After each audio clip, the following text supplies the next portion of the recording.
Alexa, pause the music. Hello, Facebook land. This is John Rallison, and I am here to give you 3 ways to make your Christmas more meaningful. But first, let me ask you a couple of questions. Number 1, how many wise men were there? Got your answer? Okay, here's the answer. We don't know. There's no record anywhere of how many wise men or magi from the east came to go visit the newborn king. They brought 3 gifts, gold, frankincense, and myrrh, but we have no indication of how many there were. Okay, question number 2. How many angels sang to the shepherds, and what did they sing? Got your answer? Okay, the answer is 0. There, that's lined up. Goose egg. So no angels sang at all. The Bible says that one angel spoke directly to the shepherds, and then a heavenly host appeared in the heavens saying, "Glory to God in the highest, and peace on earth among men with whom he is pleased." So that is my lead-in to the first way to make Christmas more meaningful, and that is to learn the roots of the holiday. And I know other people are going to say, well, Christmas actually goes back to Saturnalia and as a substitute thing. That's not what I'm talking about. Christmas, as we celebrate it, has a meaning behind it. The manger scenes, as historically inaccurate as they are, have meaning behind them. And so I would suggest to you the first way to make your Christmas more meaningful is simply to learn the actual stories that make up the base of Christmas as we celebrate it today. And we're going to find that in Luke chapter 2, verses 1 through 20. It's very, very short. And if you go read that, Luke chapter 2, verses 1 through 20, you will see the stories upon which our Christmas celebration is based. And that will add meaning, because whenever you deepen your understanding of something, you've enriched your sense of meaning and history behind it, and so it takes on a greater depth of meaning for you. And so learning the roots will add meaning, is one way to add meaning to your Christmas celebration. And a second thing is, and it kind of just goes along with this, this is like number 1A, or 1B, I guess. If you take the time to read that, Luke 2, verses 1 to 20, or something else that actually is the actual story of Christmas, and you do that annually, that becomes sort of a ritual or a tradition for you or your family, and those kind of things help us with a sense of rootedness in our own life and a sense of connectedness with our family as well. There's a blog post about that on my blog, johnrallison.org, JOHNRALLISON.org. There's a post about family traditions and rituals, and it has especially to do with growing in your sense of connectedness with your spouse, but the idea of family rituals or even personal rituals, adding meaning and depth and a sense of connectedness to our life is for real.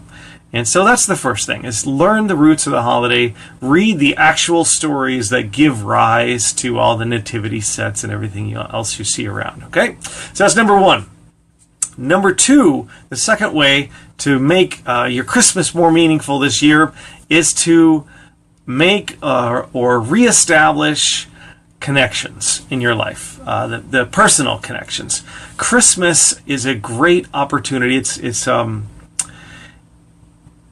holidays provide us an excuse to do things that might be difficult for us. Sometimes we've let relationships go, and it can be a little bit daunting to call someone out of the blue and just say, you know what, hey, I haven't talked to you in a long time, so hi.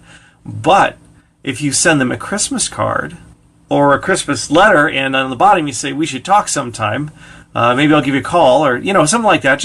Or you actually pick up the phone and call them and say, it's Christmas. I was just thinking about my old friends, and I thought I would give you a call just to say hi and see how things are going or whatever. So Christmas as a holiday gives you a chance to reestablish relationships that you've lost. The connections, again, the second thing is that Christmas, I guess this is 2B. Evidently, I'm doing 1A, 1B, 2B, 2A, and I wasn't planning on doing that. But so the other thing is it gives you a chance to repair damaged relationships. Christmas is a perfect opportunity to connect where things have fallen, have become difficult between you and somebody else.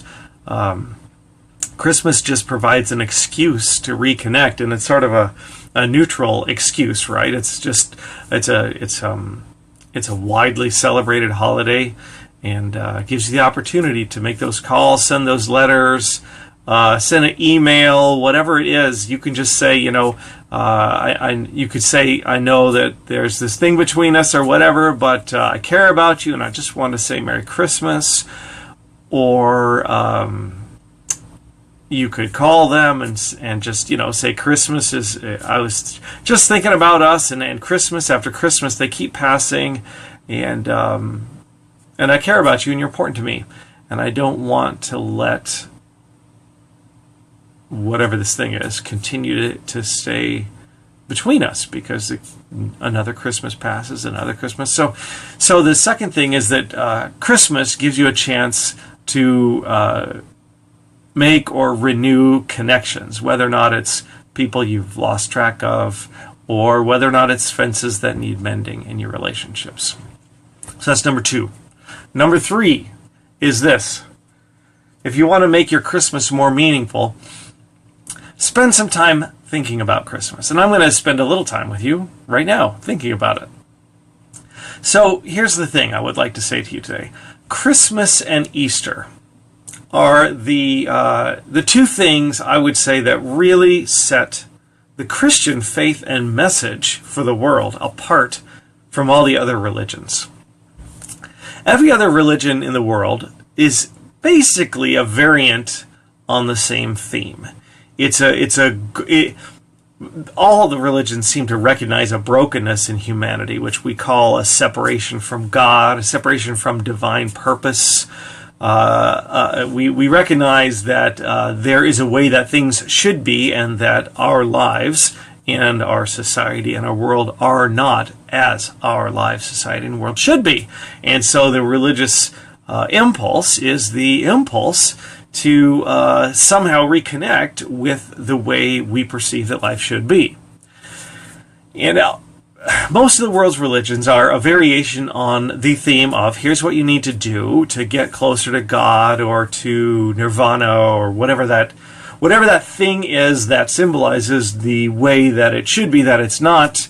Different religions across the world give you different paths to get there, different ways to climb the ladder back up to where we have fallen from as humanity.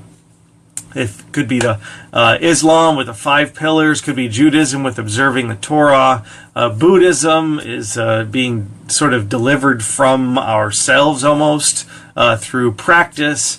Hinduism has the idea of dharma and religious practice again also. And before I go on, I do want to say this is all good stuff. The idea of worship and prayers and compassion and generosity and all the kind of things that the practices that all these different religions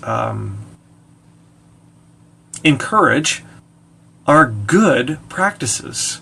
And so I'm not saying that they are bad in and of themselves. What I'm saying to you is that they're all variations on the theme of how to climb the ladder, how to walk back up the steps, what I need to do to move back closer to that thing for which humanity is created. And the core message of Christianity is different. And we see that difference in Christmas and also in Easter. All the other religions are about how we move to God or the goal or what humanity is supposed to be. Christmas, the message of Christmas, of Jesus in the manger, is profoundly different. It is that God moves toward us. It's that God comes to us to be our rescuer, as opposed to us trying to figure out, practice, act, think, believe our way back to God. The message of Christmas is that we can't climb that ladder ourselves. It's that God has come down.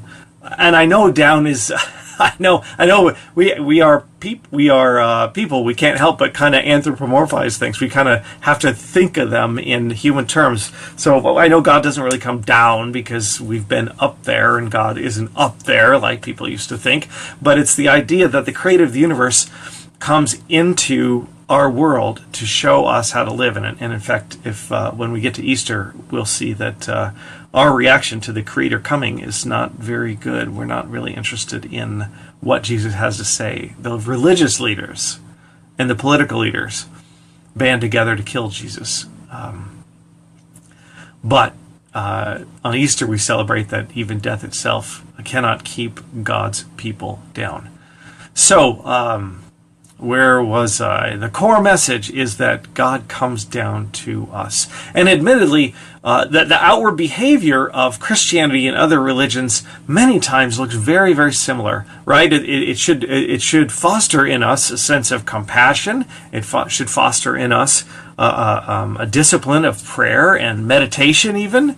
All these things. But the difference lies in the inward journey, and the motivation is entirely different. In all those other religions, it's people trying to work toward God, to get back to that thing which we know is where we're supposed to be.